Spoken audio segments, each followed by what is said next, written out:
Death Stranding 2 on PC offers a decent number of graphics options to tweak. The settings menu is well designed with a transparent background so you can instantly see the changes. And if this wasn't enough, it even has a keybind for a compact view, which lets you hide most of the settings menu so you can focus on the actual image quality when you want to compare the differences of each graphics setting. Let's start with the CPU performance, which this game is surprisingly really CPU intensive for what it offers. An R5 3600X can't even keep a steady 60 FPS on the lowest settings. The FPS can drop down to 50 FPS in my testing, from being CPU bottlenecked. What the actual fuck?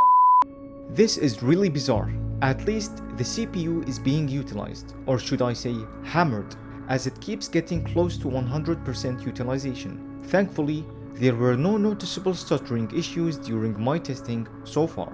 And when only enabling the ray traced settings, CPU performance took a small hit as expected. I am really disappointed in the game's CPU performance. It's way too high for what the game offers. Moving on to upscaling, the basic TAA method is missing here. Instead, it uses a custom upscaler called PICO or Pico, which still doesn't really do a good job in dealing with shimmering.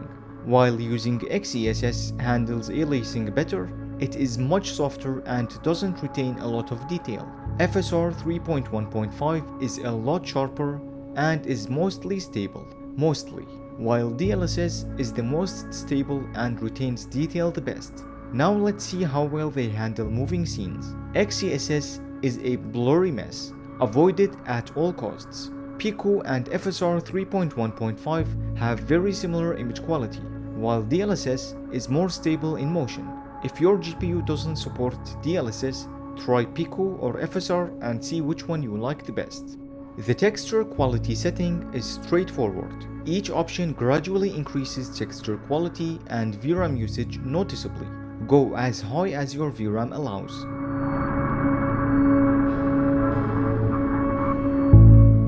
The shadow quality setting in this scene appears to increase the draw distance of some shadows. It noticeably affects the look of the game. On portable, some shadows don't even render, while the other options scale as expected. In this scene, again, portable doesn't render all shadows, while the difference between the rest of the options is kind of hard to spot. Thankfully, this setting only has a small performance impact. Keep it on very high. The shadow resolution setting on portable and low can sometimes not even render shadows on some objects, while medium and high make a noticeable improvement. Very high has a very subtle improvement over high, and can be really hard to notice during gameplay. What's worse is that it has a measurable performance impact and increases VRAM usage a little. Do yourself a favor by keeping this setting on high for the best quality without a performance hit. Screen space shadows can have a big impact to the game's presentation, depending on the scene, and it has a minor performance impact. Keep it enabled.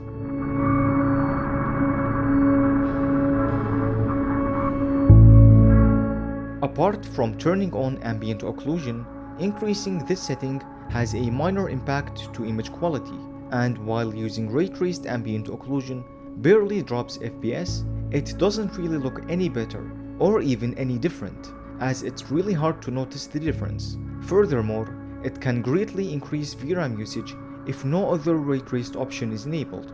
I found the high option to have the best balance, as even very high has a small but measurable performance impact.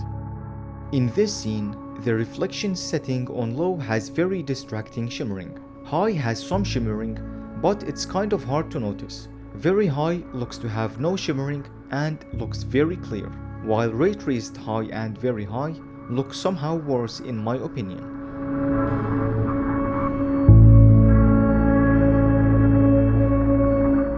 In this scene, the standard options look pretty good, while ray traced high reintroduces some shimmering on reflections. Ray traced very high is basically a performance killer. Avoid it like the plague. Performance wise, depending on the scene, going above the standard high option starts to really tank performance. Keep this setting on high for the best balance. The level of detail setting is exactly what you would expect. Each option gradually improves the level of detail and complexity of meshes. The very high option has a large impact to performance, which is not worth the hit. So keep this option on high.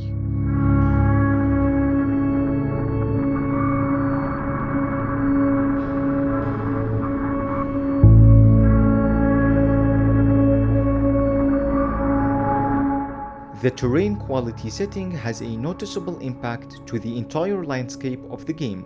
It controls the quality and complexity of the terrain across all distances. Each option gradually increases quality and performance impact. I found the high option to be the sweet spot.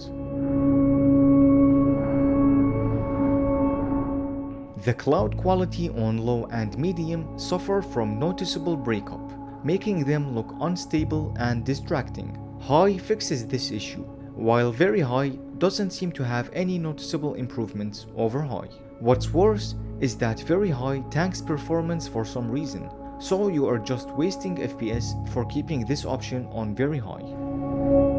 The volumetric lighting quality has a small performance impact and a vital importance to keep it on high, as the lower options can sometimes have issues rendering the effect properly or even cut off at short distances.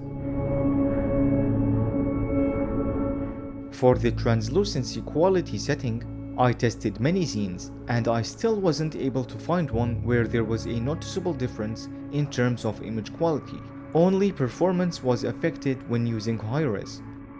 Here are the optimized settings, and I would like to thank my supporters on Patreon.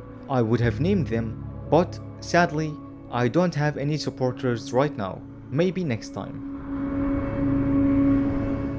I found this jungle-ish area to be the most demanding in my early tests of the game. Performance here on max settings at native 1440p is abysmal, averaging around 11 to 14 FPS. Using the optimized settings still at native 1440p improved the frame rate by around 216%. Now the FPS is averaging around 38 FPS, a significant improvement and a nice reduction in VRAM usage as well, going from around 9 gigs to around 7.5 gigs. Using DLSS quality further improved performance. Now we are averaging around 48 FPS and we have a bit lower VRAM usage, well within an 8GB card. This game is surprisingly demanding on both the GPU and even more so on the CPU. I still can't believe how CPU intensive it is. What do you guys think?